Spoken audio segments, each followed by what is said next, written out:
Hello, everybody. How is it going? We are alive.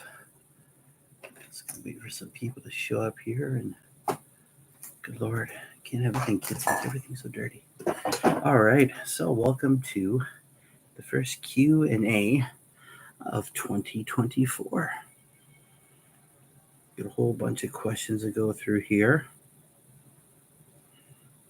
I'm gonna find them here. So I can find some good questions. Gonna have some fun tonight.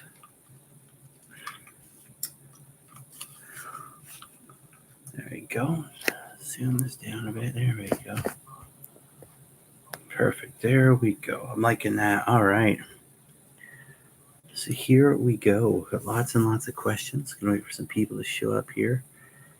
I'm just gonna do a little. Let's see here.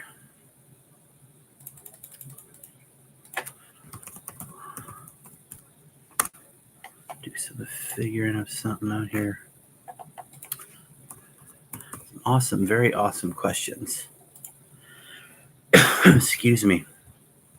And so yeah, it's amazing questions I got, which is fantastic. I love getting questions from you guys. It means a lot to me that people reach out. I definitely want to thank specifically first off Wolf Brother Mythos, because he was able to drum up a whole bunch of other questions for me, which is really, really awesome. I know it's always, I don't know.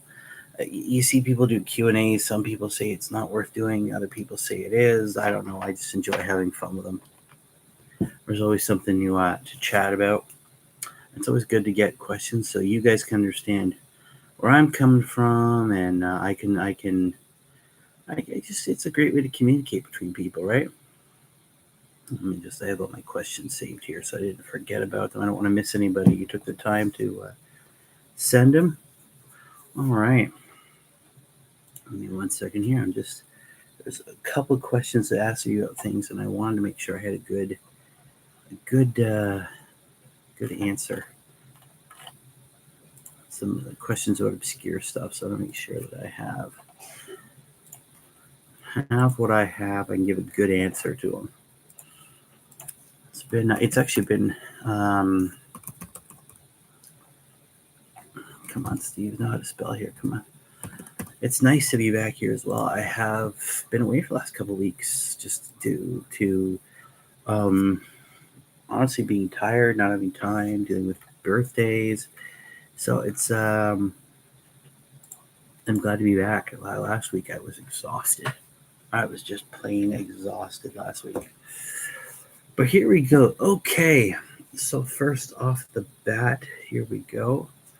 Let's just get these up here. Come on. Of course, now I can. That's when my screen decides to shut off, right? Jeez.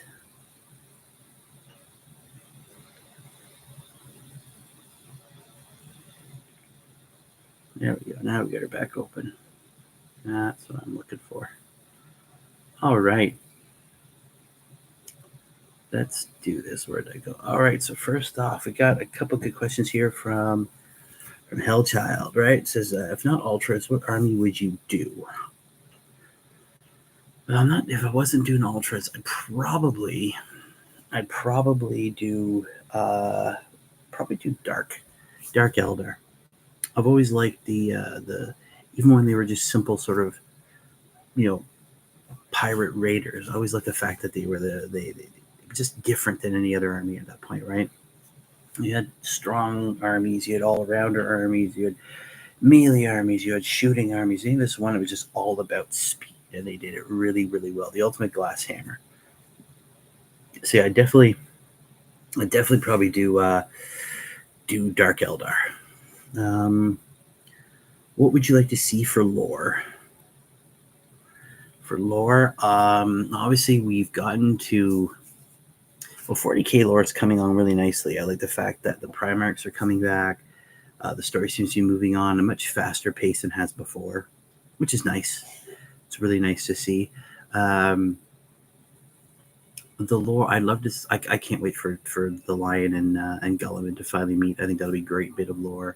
I know Vashtor's back, and he's off in the Pariah Nexus now, so they're sort of hopping all around all over the place, which is nice because you don't want to see one story sort of progress and then halt, right? I mean, look what happened with the Yanari stuff and all that. I can't wait to see, now that we've gotten to the end of Horus Heresy. And if you haven't read that, obviously, please read it. I've gotten a bit of a sneak peek, some spoilers, I guess, of what happens in the end, and I'm not going to spoil that, but I can't wait to see the Scouring. And the Scouring is going to be big because that's like a really tragic epilogue to the Horus Heresy, right? Mythos, my brother, thank you. Thank you for showing up, my friend. So the Scouring is what happens after the Horus Heresy. So once Horus has been defeated and the Emperor is entombed on the Golden Throne, it's sort of a mad dash to punish the traitor legions and chase them from Imperial space, reclaim Imperial worlds, and basically hunt them to the Eye of Terror. But it's where a lot of the Primarchs disappear or die. It's where a lot of there's obviously a lot of it's really the final sundering of the Brotherhood of the Primarchs, right? It's where Guilliman starts penning his Codex Astartes, and he starts dividing up the legions that remained in the chapter. So there's also still a lot of heartache and pain, and generally the birth of the Imperium as we know it now. So that's a great question. Thanks. What's your favorite obscure chapter? This is what I was talking about. The Iron Snakes. Now, they're not super, super obscure. There's a bunch of chapters, like I was looking at names there. Adamantium Lions. There's nothing about them. But for me, the Iron Snakes, I like them. There's a whole...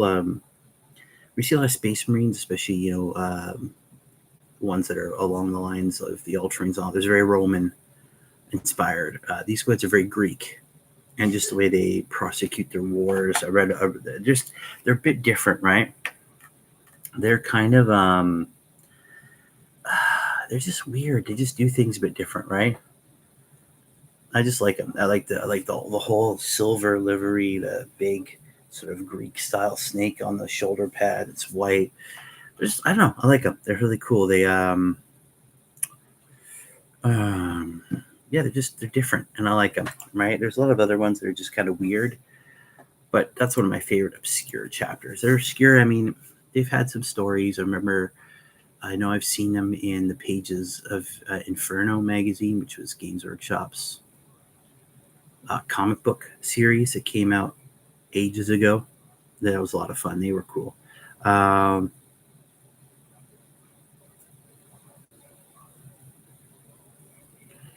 Cool. Sorry, I just saw a question. But yeah, that would be my obscure chapter. They're cool. Let's see here. Favorite Horus Heresy character, non-Primarch. Oh, that's cool. That would be... what's his name there? I gotta look up his name because I keep pronouncing his first name wrong. That would be Garviel Loken. I love Loken, right from the first book all the way to the last book. I'm not gonna say anything because I don't want to spoil this, but yeah, he's just this really cool character, noble.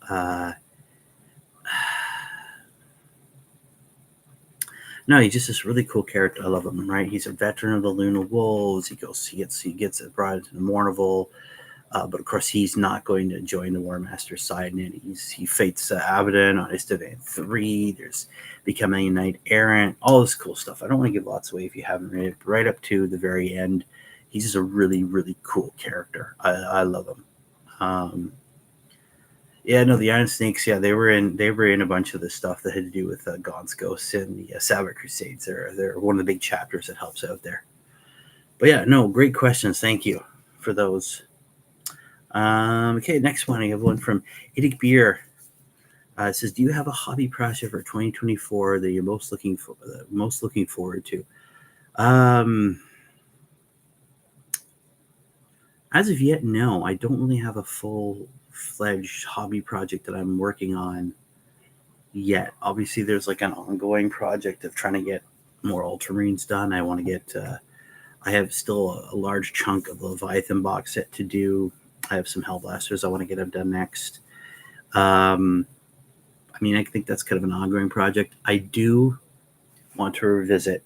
Sorry, I do want to revisit the big project, as I called it, and that was to build something of a storied level, a multi-storied tower representing parts of a hive. I started several years ago. I got to a certain point on the first level, but then I kind of just because of work and other life commitments, I stopped. So I think maybe I might want to get back to that again because I think it could be fun. Just I have the pieces still all organized, and it's actually an old plant displayer, and it's each piece is basically a quarter of a circle, and obviously the every level gets a bit smaller. But I have the beginnings of the first level. I have some 3D printed terrain and all on there with some spackle sort of even them out. And it was going to be like an almost like a lower hive part, just lots of debris, dirt. And then each level would go up. I'd have like a enforcer level, to show the might of the Imperium. And then have like an upper level, each one getting a bit better. And then the top level would be like the outside of it, right, the very top, something like that. So that might be what I get back to. I think maybe that's what I'll end up doing for a 2024 project, other than just continuing painting Ultramarines. But thank you, Nick, for that one. It's a great question. Gamers with Coffee. Do you like boarding action? How do you like compared to Kill Team or standard 40k? So I played a little bit of bolt action, just with some training built up to get a feel for it. I like it. I like bolt boarding action. It's a lot. I think it's a lot of fun. You have these small, stripped down, very elite armies fighting through the corridors of rusted ships. Whether it's the Arcs of Omen or some other, other ship. I really like it. I haven't tried Kill Team. I read through the rules. I have not a fan of the current way they do Kill Team. I remember playing the old version. If you don't know what the old version is, it was a lot different. So I don't like the fact that I have to learn more rules. I think it's a thing that bothers me. There's slight changes, different rules. I don't want that. I just want to be able to play it easily. I want to be able to just. That's why I didn't like the new version of Apocalypse. It was just unnecessarily complicated and extra stuff. No, thanks a lot. But the old version of Kill Team, you had your Kill Team, which is a small elite unit made up of different point models from your army, kind of like it is now. But instead of facing off against another Kill Team, you would face off against goon squads and a goon boss. So you'd have these little squads, or 2, 3, 4, or 5 guys in squads, and you had to either, depending on how you want to play it, you could just charge right in. You could try and be sneaky. Your objectives were like to assassinate something or destroy an objective, get some information out. I liked it. It had a lot more of a feel like something like Saving Private Ryan or Black Hawk Down, where you had this small elite group going up against a much bigger force. So it was cool. And like obviously standard 40k, I still love the most. But yeah, I like boarding action. It was cool. What I like about boarding action is it also reminds me greatly of the original version of what we have for Combat Patrol now. These small 500-point games. It's called 40k in a Flash. And this came out in the White Dwarf. It was a long time ago, back in the, oh God. It was definitely still a 3rd edition when it came out.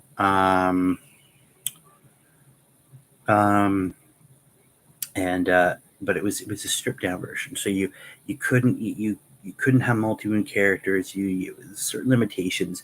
You couldn't have a tank or vehicle of the kind with a total armor value of over 33. Now, if you don't know what armor value is, because that's something that disappeared too.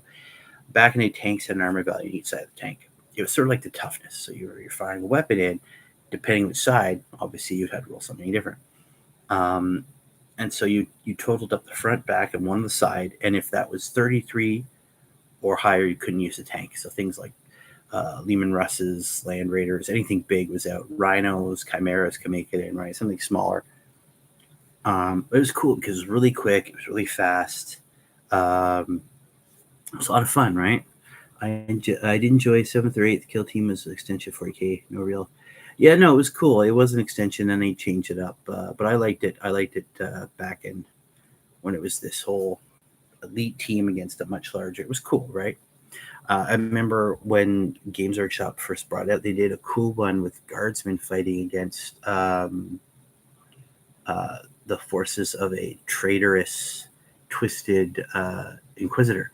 So the first two games were a kill team games, and they did this awesome conversions. They took they took Eldar Guardian bodies, and they threw on some heads from and weapons from guardsmen and all that. So it almost looked like a SEAL team. They had the black wetsuits, goggles on, specialized weapons with melta guns, flamers, shotguns, las guns. And so the first two missions were trying to get through, sneak through, destroy certain things. And then they finally had a combat patrols, they called it back in the day. It's different from now, 40K in the Flash, where it was them against this twisted Inquisitor. It was really fun, a lot of fun. It flowed really well from one to the other. But yeah, Mythos had a question here. So in the old lore, it said the Emperor destroyed him body and soul, but new lore, the Emperor just killed him. Do you think that's intentional, like setting out for chaos to bring him back? I don't know. That's a great question. I don't know. It could be. I mean, it's it's funny. Excuse me. How far the fluff has come, the story, right? The lore.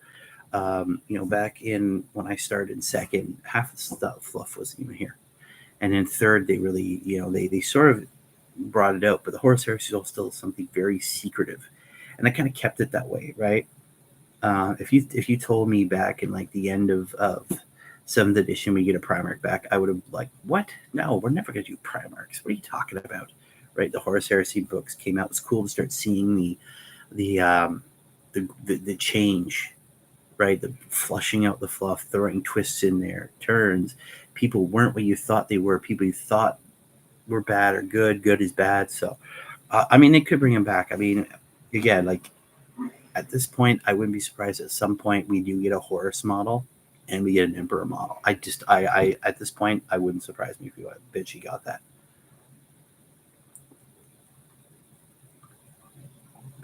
At some point we may have an Emperor model.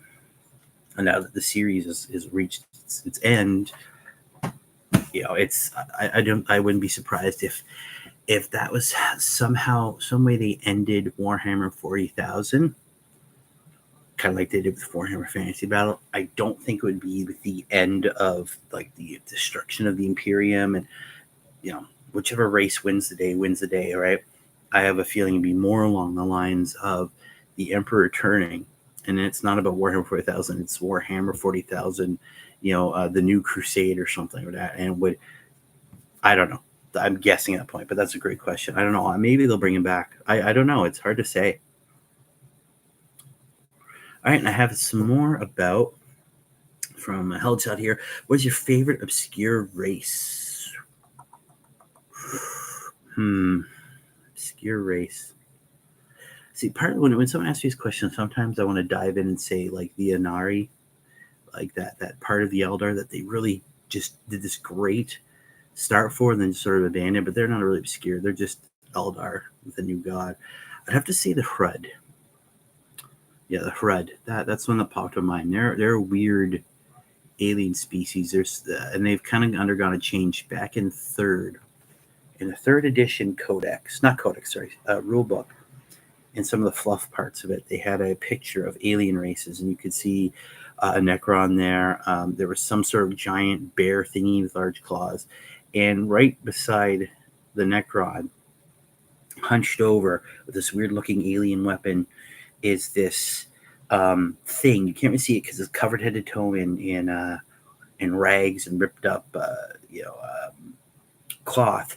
But it has rat-looking feet and a rat-like tail.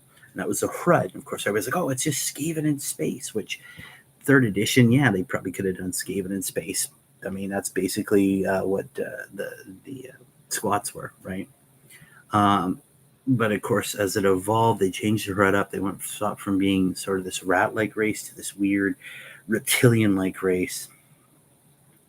really, really weird, but they're cool. They're covered in these rags. And the cool thing about the Hrud, make sure I get this right. I want to make sure I do this right.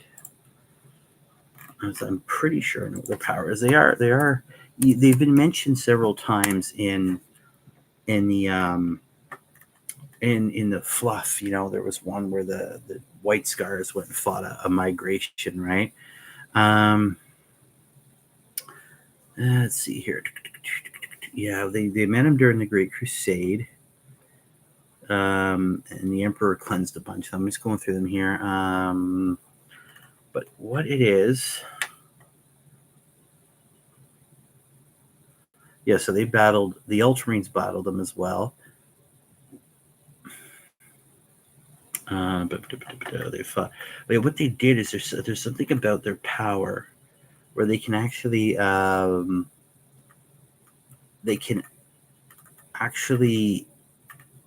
make you... I'm trying to figure out here. They can age you. That's how they fight you. They can actually age everything around them. Yeah, Hrud. Yeah, hey, Hellchild. Sorry, I didn't see you there. That's awesome. Yeah, the Hrud. Like I was explaining, they're this weird underground species that migrates from world to world. They're almost parasitic, and they're just really cool. It's this really cool species that has always been on the edge of the greater 40K. The Ultramarines have fought them. The Chaos has fought them. The Emperor's fought them. But it's almost like a species of parasite. They're just very weird. They're reptilian in a way. Yeah. Hey, look them up, man. They're cool. That's why they're obscure. They're one of my favorites. Again, they've overgone a physical change as well, right? Because the temporal fields there. You get in within that field, and everything just wastes away and decays. Just really cool. Imagine a whole army just walking up to you, and you're fighting them, and all of a sudden your gun just rusts in your hand, and your hand just dusts away, and eventually you're just right. Not cool at all. They what range deserves a refresh? Ooh, what range deserves a refresh at this point? I mean, at this point they've pretty much all got refreshes. I don't know. Maybe no, I don't. At this point, I think they've pretty much all got a good refresh. Maybe, I mean, the Sisters got a whole new army. Adeptus Mechanicus, Guard got a bunch of stuff. Space Marines, obviously, the whole line's been pretty much redone. Even Chaos has gotten some good stuff. New versions of everything.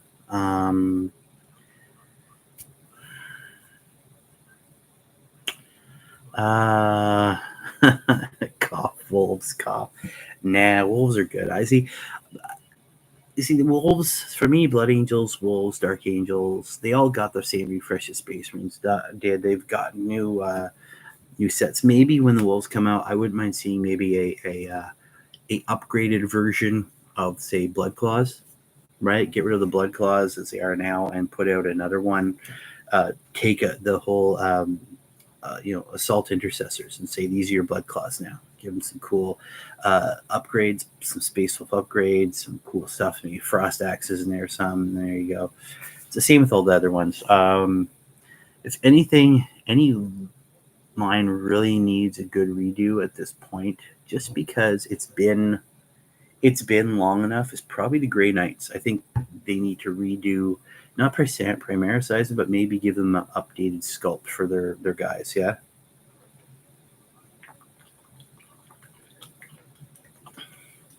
Current Thunderwolves. Okay. Yeah. I want current Thunderwolves. I'm just getting water on myself here. Can't even drink now. I know, maybe the Grey Knights, but everybody else has sort of gotten lots of stuff to update them. I don't think any line's really not refreshed. Maybe the other one might be the dark Ad Primaris Brand Red Maw. You're never going to give up on Brand Red Maw, are you? Ethos is always going to have that. You're spicy when he disappeared. Maybe right now, I think any list needs maybe a refresh. Probably the Dark Eldar, the Drakari. I think they need they definitely need a big refresh on a lot of things. There's a lot of models you can't get right now because they've just disappeared. I'm hoping that when a new codex comes out, we'll see them. But I think the whole line needs more. They really got gutted on characters. I mean, you look at even chaos. Any race has a lot of different leader units, and you basically have 6 in total for Dark Eldar, right? So yeah, I don't want to see Grey Knights getting. Well, Grey Knights are pretty cool. I don't know. I think the Grey Knights don't get enough love, fluff wise, or. But yeah, definitely one of those two I think would be good. There was another question here. I don't want to miss it. Does GW need to bring back Battlefleet Gothic? Absolutely, it does. 110%. Battlefleet Gothic is freaking amazing. They need a decent looking. They do. They need a new Drago.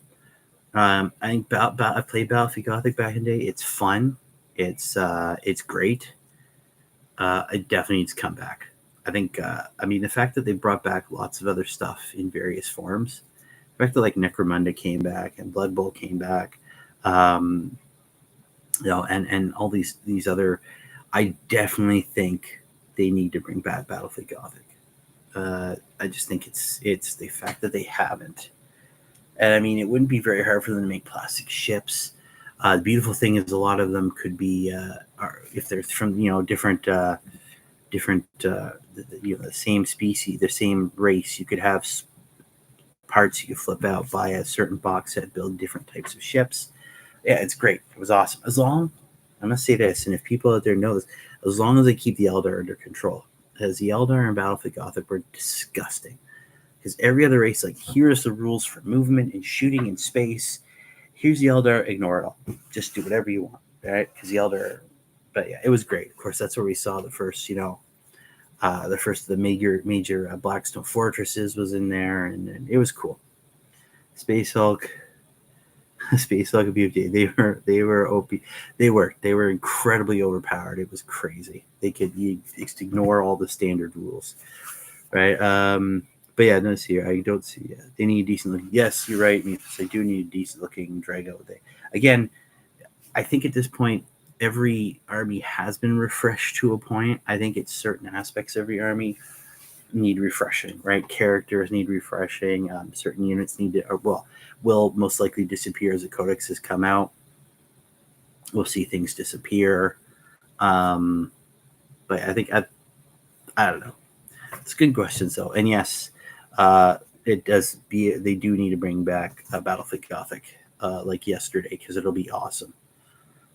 Especially since it's and I don't know. There was something.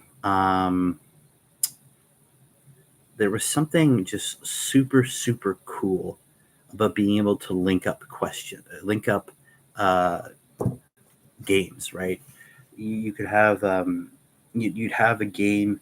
You do a couple games, like I was talking earlier before about the original version of Kill Team. You have a couple Kill Team missions that then goes into a combat patrols, not the one we have now, but a different version. And then you could throw a BFG game in there. As reinforcements come in, you have to break through blockade. Then you have one big battle at the end, which is really cool. Even getting into apocalypse games where every unit, every soldier is marshaled from one big final cataclysmic battle, right? So it's great, right? That's what we did back in the day. So more questions. Adventures of Mr. Fish. Thank you very much, Mr. Fish. If you were to start over, what army would you choose?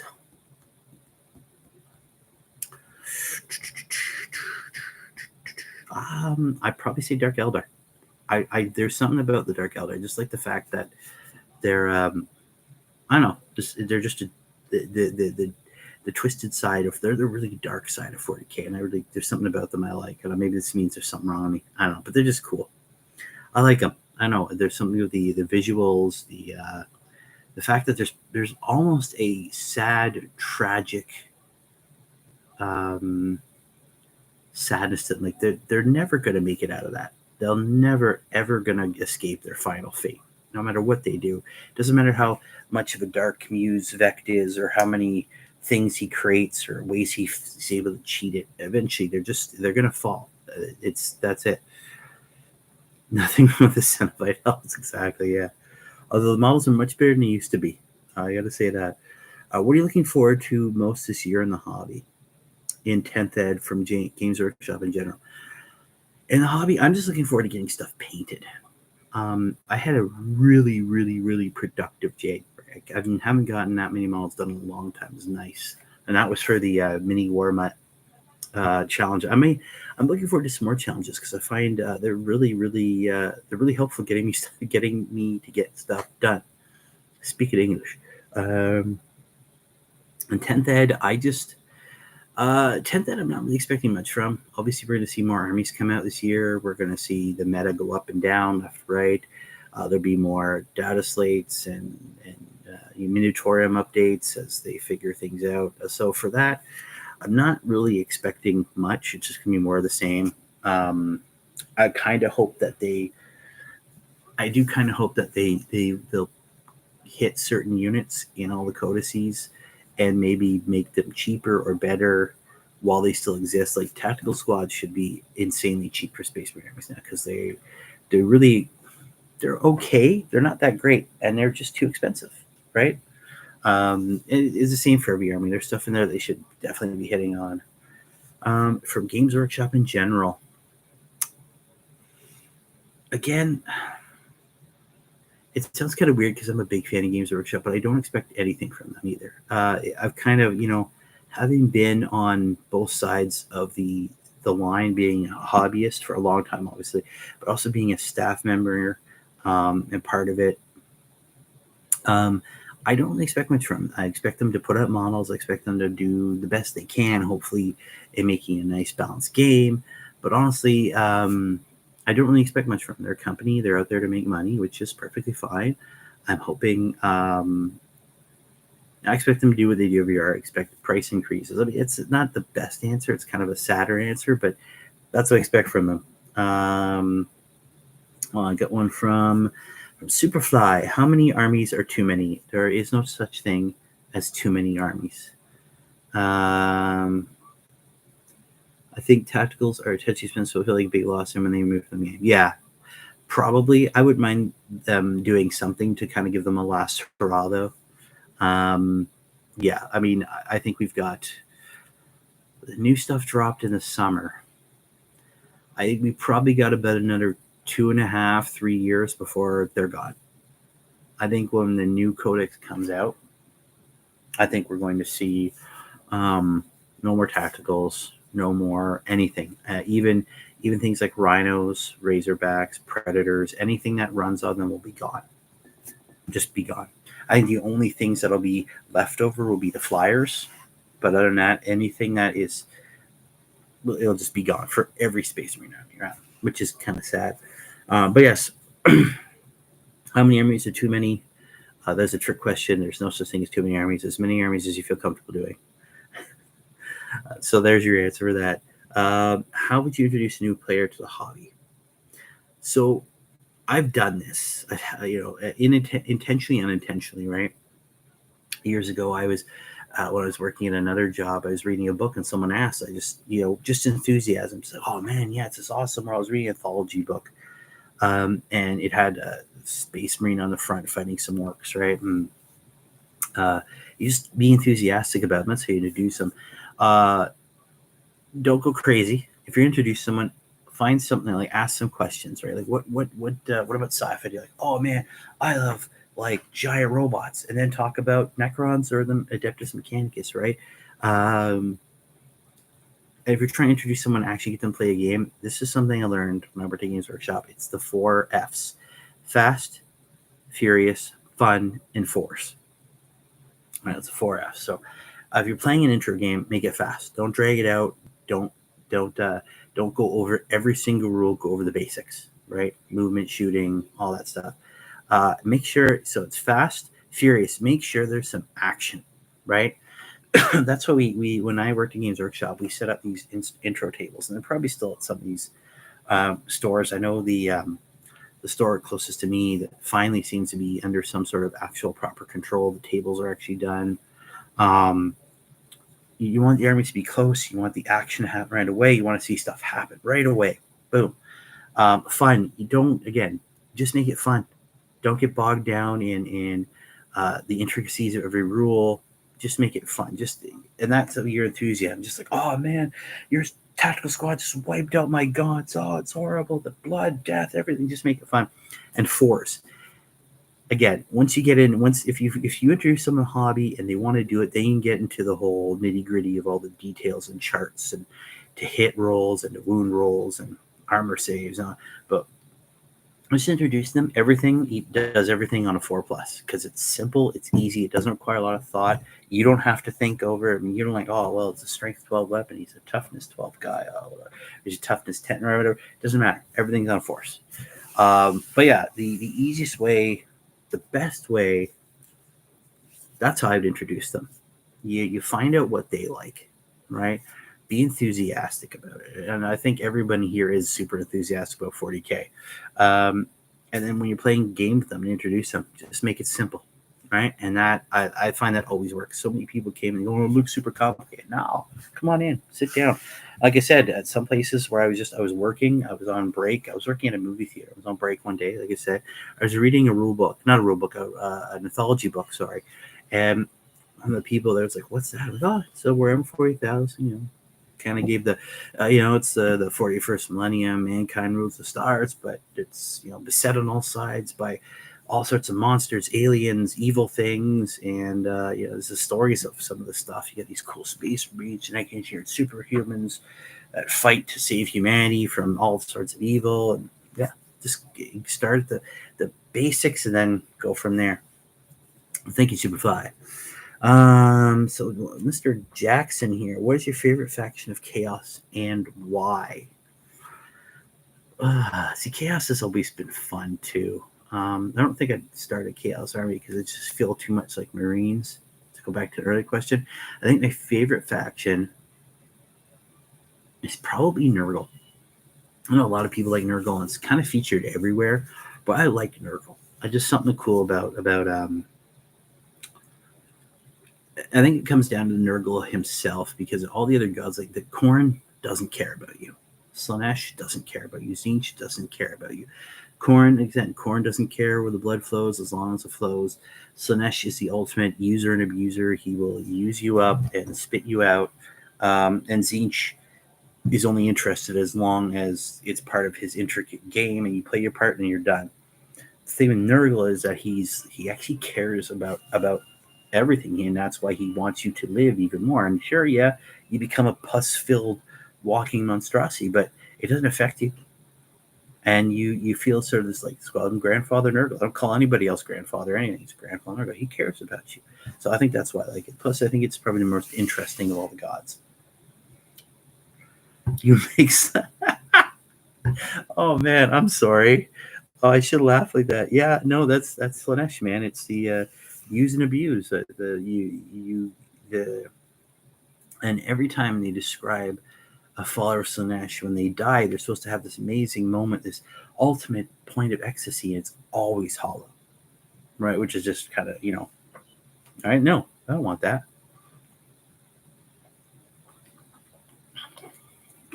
All right, and then, so thank you for that, Jackson. Next one, Atlas. Thank you, Atlas. That's awesome. Do you have a favorite regiment of guard or any character? I think my favorite regiment of guard. I don't know. See, guard have always been. I think guard are cool. I like the fact that they go into the same, battles, the same battles that Space Marines go into, armed with like cardboard and a flashlight. I don't know. I mean, up there's the Tanith, because the whole series of books is great. I like the Tanith. Katie's cool. The Destroyers are cool when they introduced them. I like them. I gotta say, I think my favorite ones are the Catechans. Yeah, because I just like the fact that it's this like every regimental world is different, right? You have like Cadia, which is was constantly on a state of war. You have Vestroya, which is people of Teth, you want to live forever. Exactly. even things like the Kriegs that live underground because their whole world is a post-apocalyptic nuclear nightmare. I know they're all a bit different, but I think the fact that you have a whole group of people who are not just at war with other species or themselves, like they're not at war with chaos like Cadia was, or Mordia and Iron Guard. Their world is always under attack by Cadia, or by chaos. But like the fact that the planet itself is trying to get rid of them, so they have to be like hardy enough to survive the very planet trying to kill them. Excuse me. Like they will build a settlement, clear out all the land around it, and in a very short period of time, all that foliage has grown back and is literally trying to rip the fortification apart.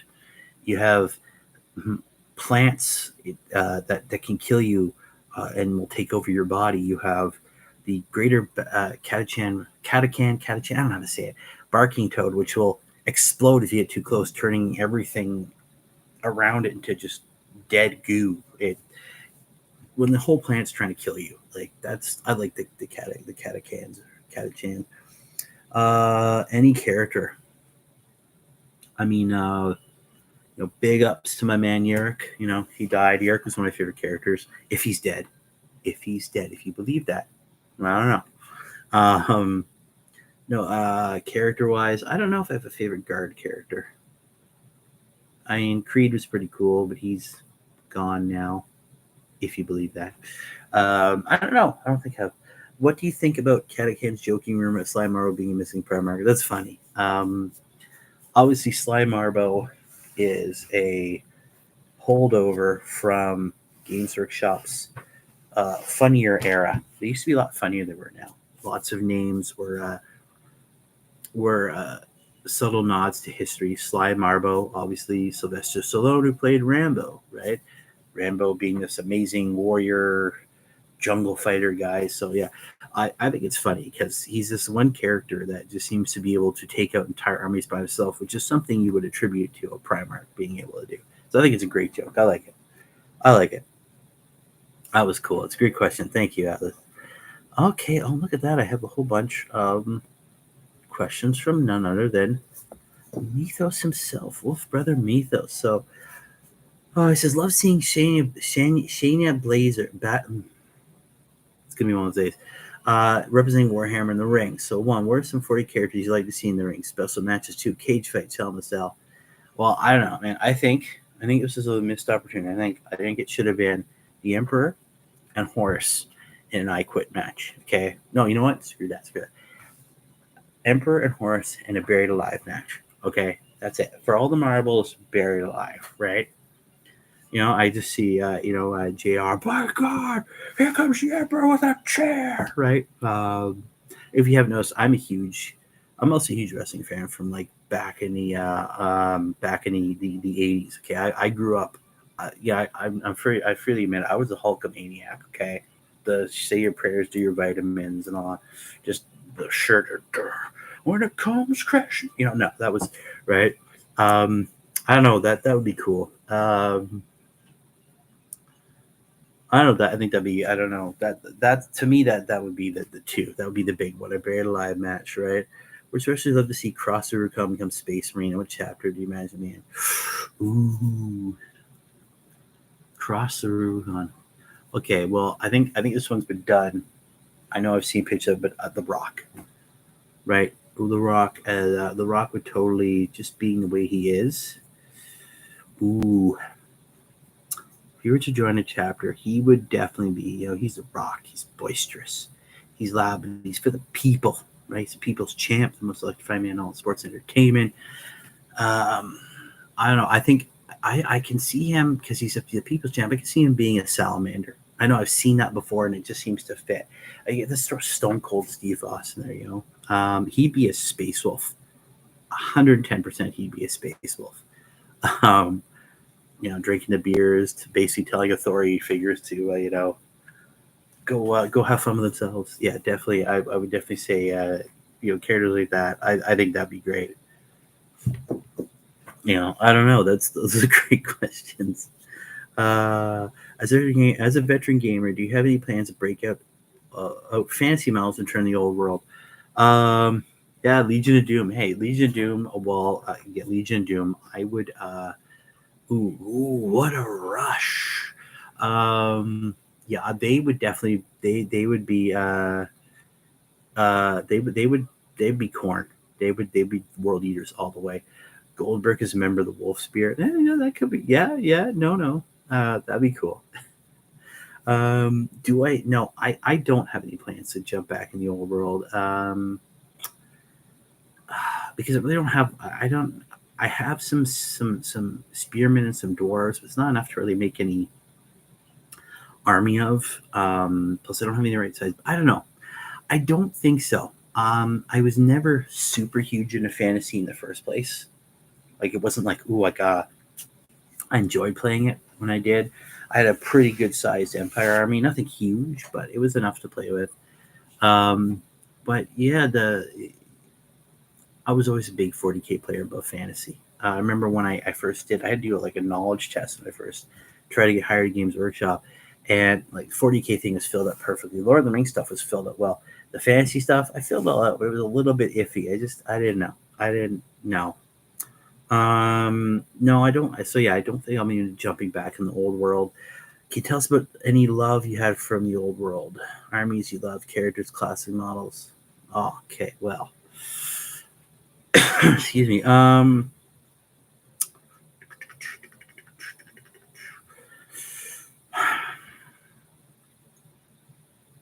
Well, again, the fantasy stuff was pretty cool. Like I wasn't into it, but I still did like it.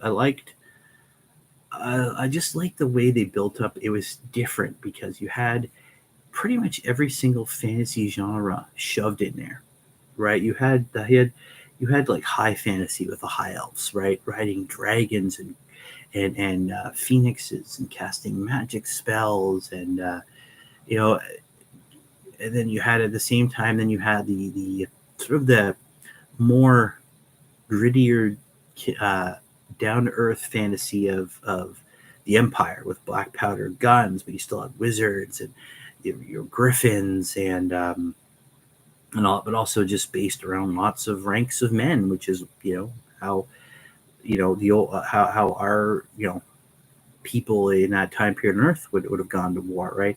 And then of course then you flip to Bretonia with their crusading knights and the Arthurian legends and the Green Knight and damsels everywhere.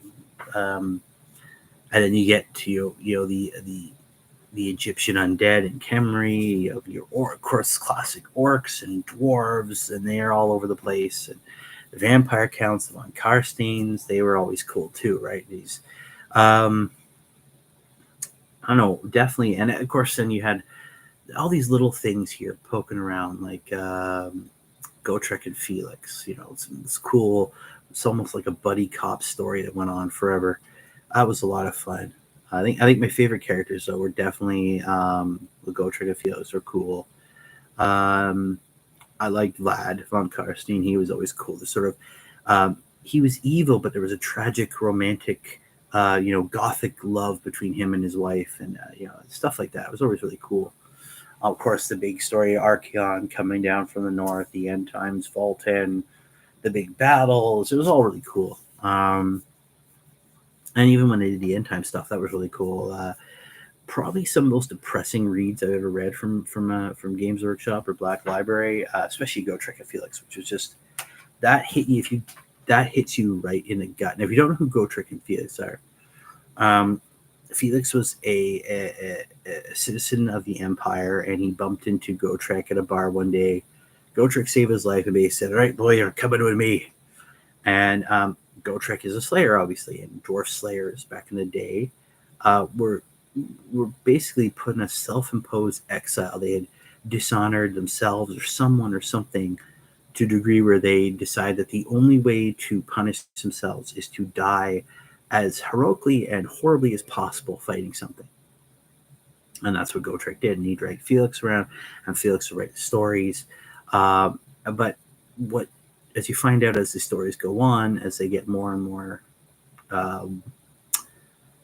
more and more crazy, more dangerous. Basically, it looks like Gotrek is probably the worst Slayer of all time because he just won't die. He's just not going to die.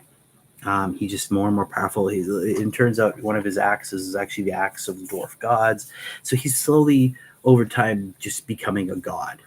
And it just gets crazier. And there's, yeah, man, check them out. They're great. And eventually, and he runs in with Thankril, one of the Skaven guys, multiple times. There's like a whole almost Batman style Batman and Joker battle between them.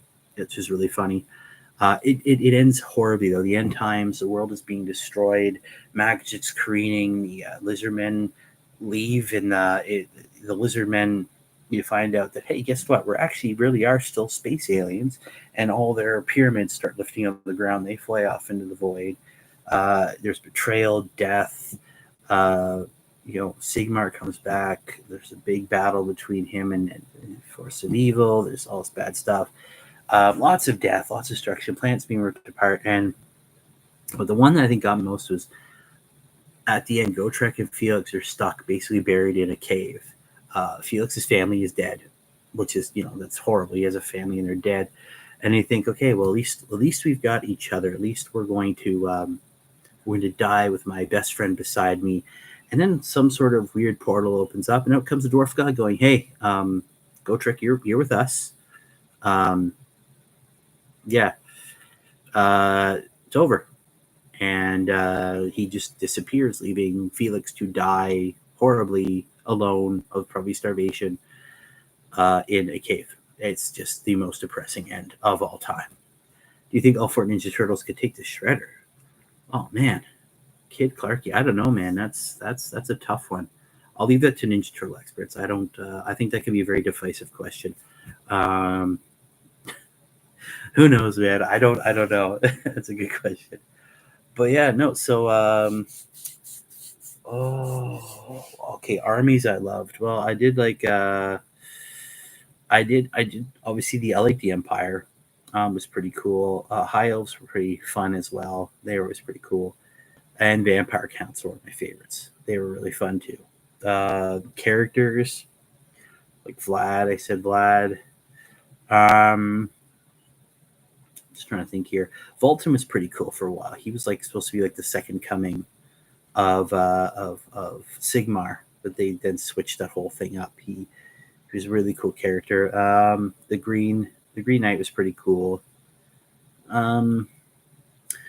And bits of lore, classic models. Well, the von Karsteins are always pretty cool.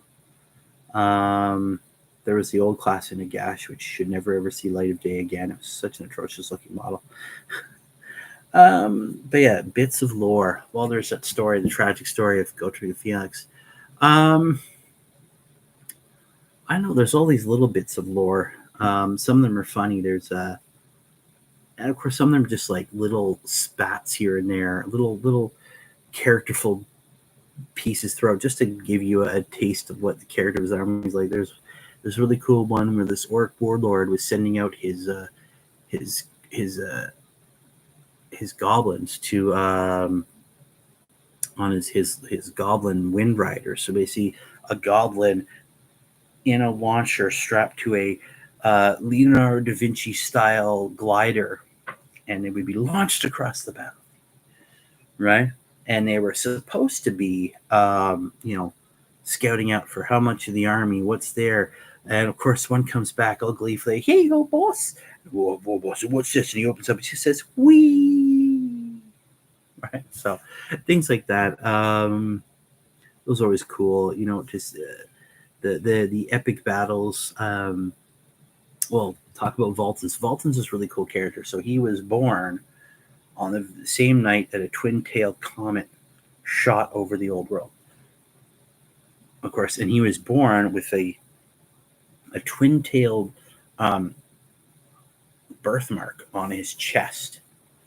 And so that was very, very weird. And it obviously brought a lot of weird omens to the people of the small town. And he grew up. He became blacksmith like his father, forging weapons and all that stuff. He was a big guy. He just got huge. And they thought it was, even then people still trust him. Oh, he's born on a night of twin tails. So that was always a sign of great victory, great calamity. Of course, being in the Empire in the old world and having chaos and orcs and beastmen all place, it was usually, you're definitely looking at maybe going, it's probably a bad sign. Eventually, the town was attacked by a bray herd of beastmen.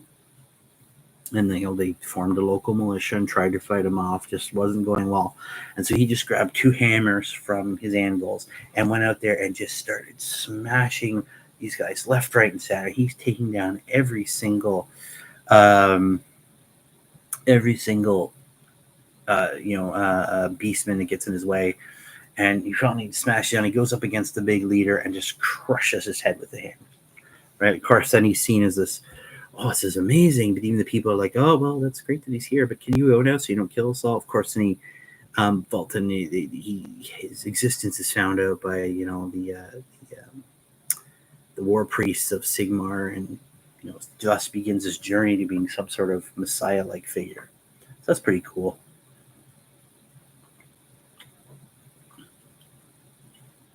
There's lots of cool little stuff in there.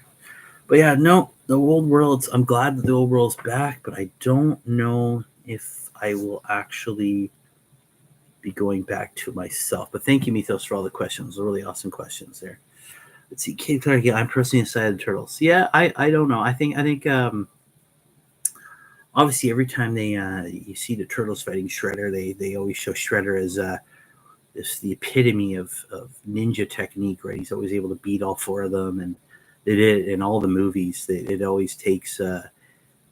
He's always, if they try and take him one-on-one, he's always able to beat them. And then finally, when they sort of get their poop together, and they can finally take him out. But yeah, I don't know. I definitely. I think the Turtles could probably take him. I don't know. That might divide fans, though. We don't know, right? Nowadays, I don't know. But yeah, no, that was great. A lot of really cool questions. Let's see if I have any more here. I know I had them all gathered up, and I want to make sure I didn't miss anything. Don't want to miss questions for people. We did that one. We got those ones. No, I think we're good on questions. It was a lot of fun. I like doing these question things. No, I don't know, go back now and think about the question about how to introduce people. I think that's always an important part, especially nowadays with the way that the game has really swung very far to the competitive side. I don't know that I always like these question things. It make me think back over the years and just to see how it's evolved from something that was, back when I started in the 90s, it was barely a thing here in Canada, right? It was very, very hard to find places that had it, right? There was no Games Workshop store where I live. At one point there was 2. But there's no Games Workshop stores. I lived way back then. It was I think at the point in the 90s, I would have to ask people from the UK if it was a brand name there. At that point, I'm pretty sure it was. It definitely is now. But I remember it was different. I loved it. It was very much, there were tournaments and all that, but it was very much, you got a codex, and that was kind of it, right? There was no, there could be FAQs from time to time. I remember the chapter proofs. They do a chapter proof segment in White Dwarf. They say, hey, here's some, we noticed these errors in your codex here. Cut them out, paste them in your book. And they do certain things like that. But and now you look how much it's changed. Now we have MetaWatch. They do the MetaWatch. They're showing us the win rates of every army. We get and I know some people find it annoying. It took me a while to wrap my head around it, just how quickly these changes would come. So I remember back even in 2008, 2007, 2008, 2009 was the work there. FAQs were maybe once a year. And it was like, here's the FAQ. And it was maybe could have been 1 or 2 things for one army. If you're lucky, but it was like, this is the codex, or this is the army book, and go.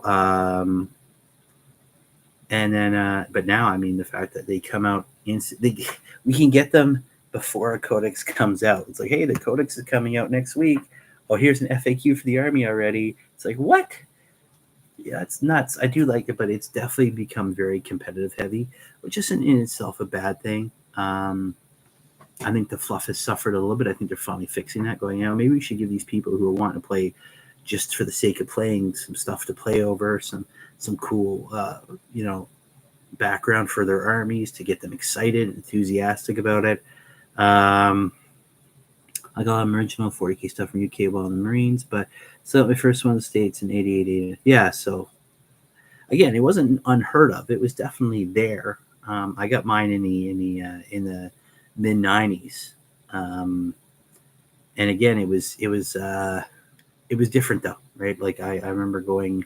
I got my first stuff in this town called North Bay, and then other stuff was at a bookstore bookstore that happened to carry was more into the D&D stuff, but did carry a very small selection of Warhammer 40,000 stuff. I remember I had a catalog, and you could look through all the medals and all. This is back in second edition, so it was a bit different. But it's come such a long way. That's cool though. It is crazy, but with how far it's come, I don't know. I'm hoping that they can strike a balance, not just in terms of gameplay, but in terms of getting people to come in and play. Because I don't think people come into it. I mean, some do. Some of your friends, oh man, we can play this cool tournament game. It's got strategy. It's got cool models. I'm sure they go in, but a lot of people probably get drawn in first by the look and the feel of this, dark dystopian future. Right, it's the grim dark. It is rather grim and dark, and I think that brings people in. You get to see the Space Marines and Chaos Marines, and then you get a little blurb of these little blurbs of fluff and the lore, and you go, oh man, that's cool. I mean, that's a cool army. So I don't know. To me, that's why I like these questions too, because it makes me reminisce. Right, Ordering bits from Glenbury. My wall criteria, yeah. Oh, I remember the glory days ordering bits when I worked for Games Workshop. It was amazing. Paid by weight. That's right. So I probably should have got more stuff. I did get a ton of stuff when I worked there, but I probably should have gotten more. But or the bits way. Yeah, man. I don't know, bits. I mean, now it's a lot different. They don't sell bits individually anymore. But I think it's kind of unfortunate. I get it. That's a lot of warehouse space to get rid of. I know. I kind of. I miss being able to look through the book and go, I need Marnie's Calgar's left arm, and I need. Let me see here. I need Abaddon's sword arm.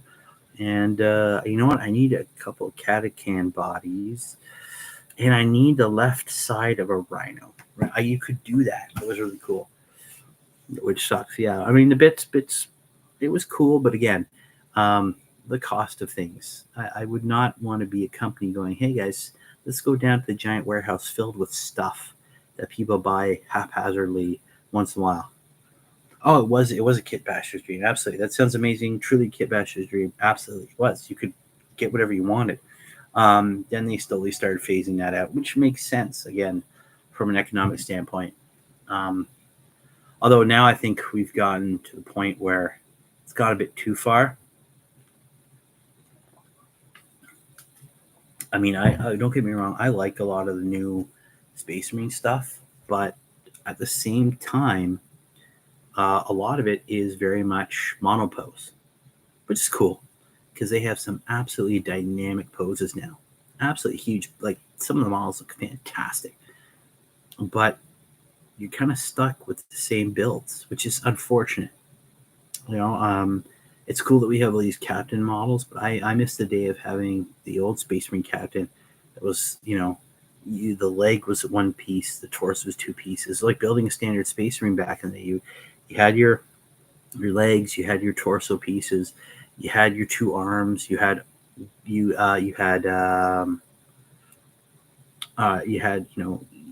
You had hand options there. You had the backpacks. You had the different heads, so you could really kind of build a Space Marine captain the way you wanted to, right? I remember the Metal Marine. Yeah, that was the good old days of second edition, where it was, yeah, second edition was weird. It was that's Metal Marine. That might even be on. That might actually be first edition. That's Rogue Trader. Sorry, that's Rogue Trader. That was even wilder. That was like the Wild West. You had half human, half Eldar hybrid Ultramarine librarians. Yeah, half human, half Eldar. Yeah, I think it's one everybody remembers the most. This weird. It was just completely different. Now the foundations were there. The foundations were definitely there, but they obviously second edition and all the way to third they started really refining stuff. But first edition was like Road Trader was just weird. Like you had just the way they did the paint, even the painting stuff. You play your Ultramarines and you could paint them blue, but that was parade colors. Then you had your war colors, and then you had your jungle colors. So you could have an army of Ultramarines. You have like 7 different Ultramarines armies, and they would all be painted differently because well, that guy chose the parade colors, that guy's using the tundra colors, that guy's using jungle, that guy's using urban, right? And they were all. I mean, they'd all have maybe some similar crusade symbols. They'd have the Ultramarine symbols, but other than that, completely out there, right? And then eventually yeah, the desert camel space wolves, exactly right. So you had space wolves running around on a battlefield in desert camel colors, like the full different spotches and all that. Not, and they'd have the space wolf symbol, but that was it. It was just desert camel armor, right? And I remember in it was one of the early Horus Heresy books. They did mention that at one point there was Space Marine armor that was chameleonic in a way that you could change colors, but they don't think it ever got mass produced.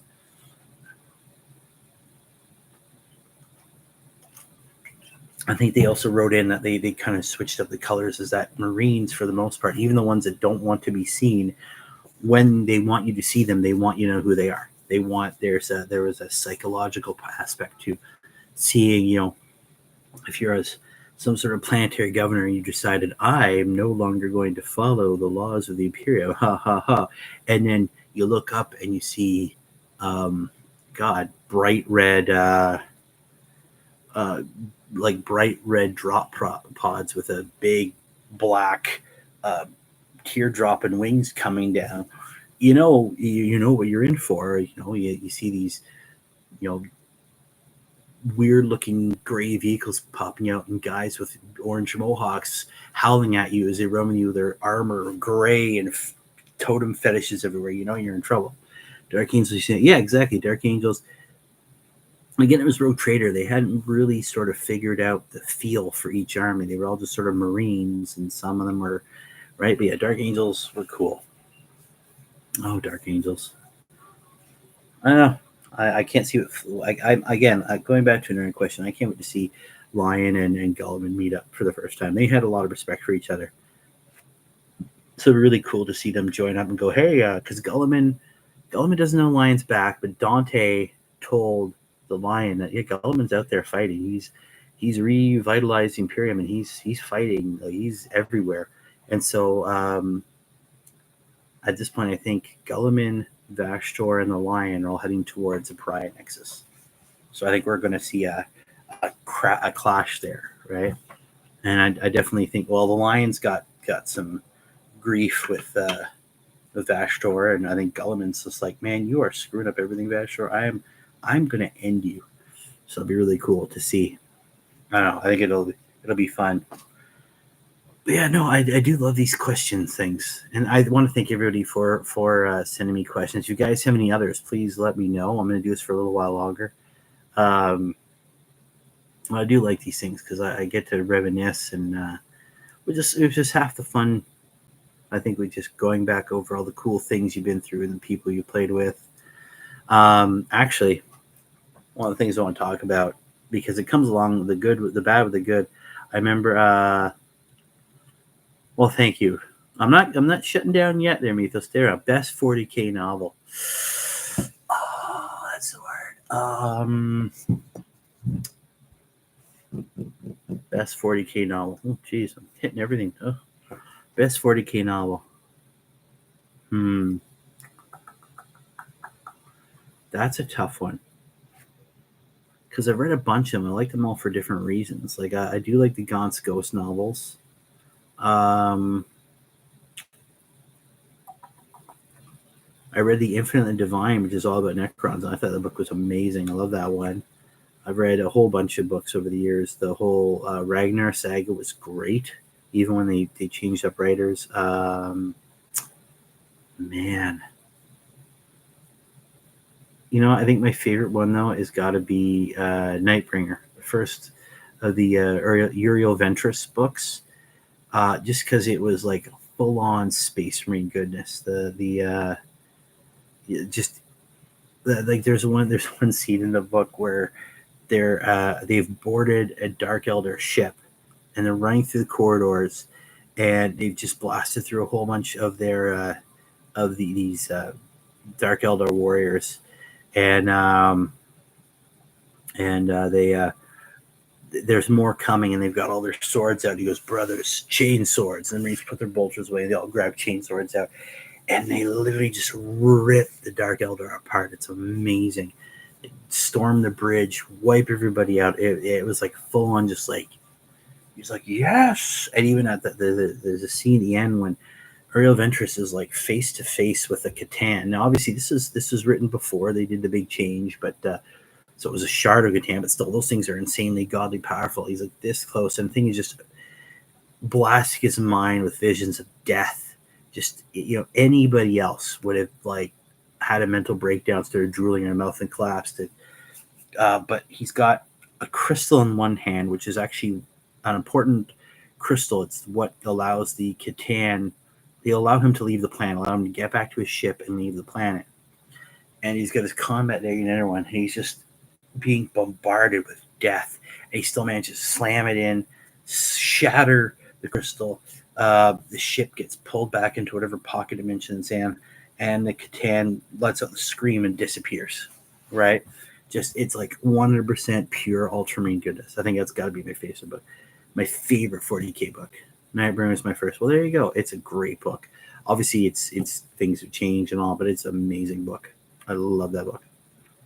And it wasn't my first 40K book either, but it was a really, really good one. I've read lots of anthology books. They're all really good. Yeah, those were really good books. That was probably the best. I think my second favorite one, though, is Space Wolf. The very beginning of the Ragnar saga there, just to see what he was like before he became a Space Wolf, even a Blood Claw, to see that there's a whole, you know, surviving long enough to even become a an aspirant, right? These guys, Space Wolves is such there. You know, he goes from being a tribes person to his tribe getting attacked and brutally killed, and he gets killed. And then along with a rival of his from the other tribe, they get picked up by the Chooser of the Slain, taken back to the Fang. They're healed up. They start getting, you know, they go through the test, the Gate of Mordecai there, and where they the rune priests test them, right? Put them through all these cool things, and it's great because he's just this kid who's been brought back to life when he should have died. Now he's inside this giant Space Marine fortress. He's having images shoved into his mind of, what is it? It's all these different scenarios. Like one, him, forces Slanesh trying to seduce him, and they will give him Stribjorn. That's it, Stribjorn, his rival. Thank you. And they give him visions of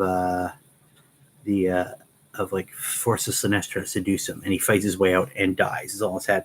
Another one where he's on a battlefield dressed in weird gray armor, fully armed, and there's a Titan walking towards him, And it's a test. Will he flee? And he just sits there and just unloads his bolter as the thing steps right on. It's cool stuff like that. The fact that they have this sort of internal struggle when they finally get, they finally become blood claws, and they have to deal with the wolf inside them. All of a sudden, they're having to deal with this other half of them, which I really like the way they describe as them being space souls, but deep inside there's this wolf inside them. It's trying to get out and having to deal with the fact that it could change them. They could go right all the way. They all get the fangs and the hair growth. There's hair down their back. Their hair grows really long. They get the big eyebrows. They get the fangs, hair on their hands. Like they're. But then the whole book is just amazing. I've read it more than the other one, but the Euroventress one is still my favorite of all time. But this one is really good, really, really good. I think it's probably, I'd say, even keel on the two of them. Yeah, it's the whole series is good. I mean, there's lots of misses in there too. Other books you might not like. It was okay, but those ones are some of my favorites. I do like how that one really broke down what it means to be even a space marine, because there's a cool scene where after he's gotten his armor, right? And it's cool because you kind of never really thought about it, but the armor is completely integrated into them, right? With the black carapace. So he actually picks up a rock, like this Adeptus Mechanicus, like, please take this rock. He picks it up and he can feel it. Like, he's got a fully armored hand on it, and he can feel the texture, the point, the granulars of the rock. And it's like, crush it. And he tries to, but he resists because he's so used to be like, well, I can't crush it. But then he's like, oh yeah, I'm a space marine, and just smashes the thing, just turns it to dust. And then when they're training with there were some weird things there because there's no sergeants in Space Wolves Army, but they have a sergeant training them, and they have all this information, how to use every single weapon, how to fight in all these different formations, the loyalty, the absolute unquestionable loyalty to Russ and the Allfather. It's all there. But then how to strip a bolter and put it back together. He's sitting there on the training field. He knows exactly what to do to shoot this bolt pistol at the target, but he just can't do it because there's obviously this big difference between this knowledge that's been shoved in their head and actually using it. Of course, it's cool because their sergeant there just sort of whips it a pistol, bang, bang, bang, bang, bang, and hits the target wherever he wants, and then puts it back. He's like, it's just practice. You just got to keep practicing. No, it was cool. It was. I think, honestly, looking at it now, those two books, the Nightbringer and Space Wolf, are probably my two favorite books of 40K all time, period. That was a good question. Thank you. Yeah. The Gate of Mordecai test. Yeah, that's a great test. I like that one. It was cool to see that aspect of training. And, I don't know what other chapters do it that way specifically. That's really cool. There's actually a cool short story they put out a few years ago. They actually gave away for free at one point around Christmas, and it was about this battle brother, an Ultramarines battle brother, who figured out, hey, suddenly I have psychic powers. That's cool. He's in the middle of a battle, and he's in the battle against orcs or something like that, and he sees a bunch of his brothers go down, and he just unleashes, and instead of just letting out a yell and blasting it with his weapon, he unleashed a blast of fire, like completely enveloped and destroyed the orcs. So obviously he ends up in the tender care of Chief Librarian Tigurius. It was great because I don't know who figured out, but Ultramarines have the best dry British wit possible. They're just absolutely hilarious. So now all of a sudden he's in one of the Librarius places, and he's telling him, there's all, being in battle is only part of it. You're going to undergo your testing tomorrow. We're going to start your long path to becoming a member of the Ultramarines, Librarius. But first, one of the things you have to do is you have to take care of the books. We are librarians. We take care of the history of the chapter. He's like, I want you to organize this and organize that. And it's looking like, what? Like, I'm an Ultramarine. I'm a warrior. It's like, but true, but now you're part of librarian. Like, nothing can go wrong here. You see all these golden sigils in the wall. Everything's protected. He's like, there's nothing to worry about, and he leaves. And of course, it's all a test. The guy finds a a roll of something. He opens up, starts reading. He's like, "What's this?" And of course, it's a test. It actually opens up a very small. The whole thing's a controlled test. It opens up a small portal, and nerdlings start pouring out. And he's like, "What the hell?" He's like, "Oh," and he's like, "Oh yeah, I'm a freaking Ultramarine." He pulls out his gladiator sword and just starts chopping them. And of course, there's too many, so he unleashes a blast of energy, fire, just eradicates them all, sets things books on fire. The anti-fire retardant stuff comes on, puts the fire out. And Tigris is like, "So how did that go?" He's like, "What? I'm so sorry." Oh, it's like, "Oh, don't worry, you acquitted yourself very well." And he's like, "Oh, what got destroyed?" He's like, "Oh, it's something about like the rotation of planets." Like, "Oh, no great loss," and throws it down. Some other chapter librarian wrote something about the rotation of planets in this, but he's like, "Yeah, that's not a big loss." Throws it aside. He's like, "All right, hey." He's like, "How did it happen?" He's like, "I told you about all these wards. Like, this was a test. You did well. Good job. You didn't freak out. Nice." So yeah, of course, but it's Tigurius' wit in that moment. He's just like, "Yep, it's a test, buddy. And oh, you burnt a book. Ah, well, shucks." Right? It was funny. I know. So that was a good little short story. I like that one too. But yeah, no, I think it's a great question. I know it's a long ramble, but there's just so many cool stories. Like I said earlier, now that the Horus hair is over, I definitely want to see the scourging or the scouring. Sorry, the scouring to see what happens, because that's like going to be that is the epilogue to the Horus Heresy, right? The Horus Heresy is over. Horus has been defeated. Um, you know, uh, any hope for this beautiful, dominion of man in the galaxy has been kind of crushed. The Emperor is in the Golden Throne, right? Gulliman's finally arriving. Everybody's showing up, and now it's going to be like, what happens after this? What do the remaining loyalists do? What do they? Right, how do they chase the enemy away and try and secure what's left of the Imperium and try and piece it somehow back together, right? And of course, during this time, a lot of them disappear. They go missing. You got Jagatai Khan, who chases Dark Elder into the webway. You got Korax, who just says nevermore and disappears. Gulliman getting injured and put into stasis for 10,000 years. You got Russ, who just sort of decides one day in the middle of a great feast, he talks to Bjorn and then just disappears, right? All the main, obviously in the War of the Beast, we see what happens to Vulcan for a while, and that's even afterwards. So Vulcan disappearing for a long time, right? And he's perpetual, so he should be able to come back, right? It's one of those things. Dorn dying at the during a crusade, and all I have left with his hand. I don't think Dorn's gone.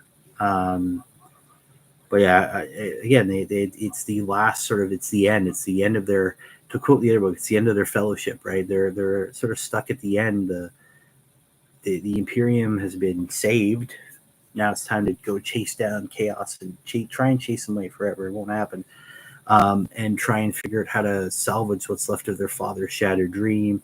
Meanwhile, they don't really trust each other. The Gulliman's like, we can't ever let anybody have that much power again. We're going to divide everything up. And Dorn going, you can't do that. Like, we're already diminished as possible. Why do you want to get some more? And then two sides arming to fight each other again until Dorn goes, whoa, wait.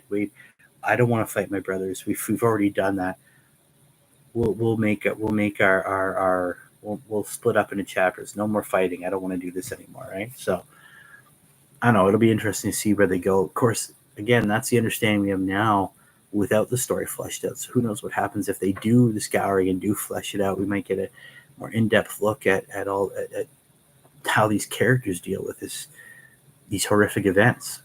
I think that'll be really cool.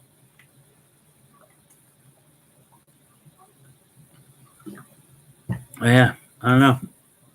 Those are the questions for tonight. So I think I am actually going to end it there. It's getting late here. Thank you, everybody who sent me questions. Thanks for the questions I got here. Thanks for everybody, Mythos and Hellchild, and even, where'd that person go? I got to see that name. Kid Clarky, thank you for the questions. Thanks for dropping by. I really appreciate it, guys. have a great night. And well, you're welcome, sir. You're welcome. And we'll see you guys next week. I'm gonna try and get some more stuff out. Work on get some more stuff painted. Get some more videos out in the next coming weeks. I got some stuff I want to showcase. And yeah, just guys, go out and have fun and have a good night. As always, guys, keep your rolls dice. I'll see you later. Bye.